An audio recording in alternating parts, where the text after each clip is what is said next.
Pemirsa, terima kasih Pian masih bersama kami. Berita selanjutnya mengabarkan pelaksanaan ujian sekolah sistem pembelajaran tatap muka di SMP Negeri 7 Banjarmasin berjalan sesuai dengan anjuran pemerintah. Sekolah yang berada di Jalan Veteran Banjarmasin Timur ini menerapkan protokol kesehatan mulai dari menyediakan wadah membasuh tangan, mengecek suhu tubuh dan menjaga jarak siswa di satu ruangan.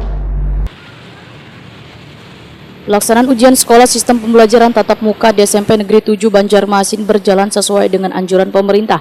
Sekolah yang berada di Jalan Veteran Banjarmasin Timur ini menerapkan protokol kesehatan mulai dari menyediakan wadah membasuh tangan, mengecek suhu tubuh dan menjaga jarak siswa, yaitu dengan membatasi jumlah siswa di satu ruangan.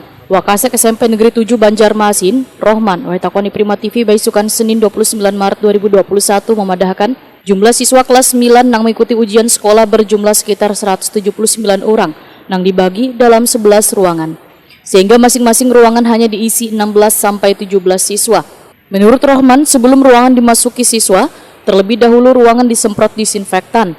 Setiap siswa pun sebelum memasuki ruangan diwajibkan membasuh tangan, kemudian dicek suhu tubuh, dan diwajibkan memakai masker.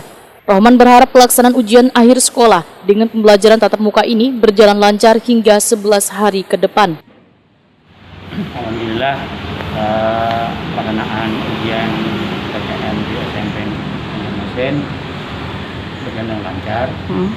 Kami kebetulan ada menggunakan dua metode, satu tatap muka PTM, kemudian sekolah yang kedua pakai jalur online karena ada pihak dari orang tua yang istilahnya meragukan lagi untuk turun ke sekolahan.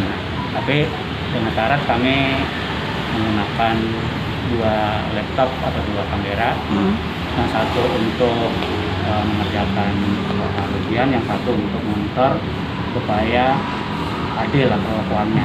Yang tatap muka diawasi oleh guru pengawas di dalam kelas, yang untuk online diawasi oleh kamera. Sampai sekarang belum ada lagi lancar aja.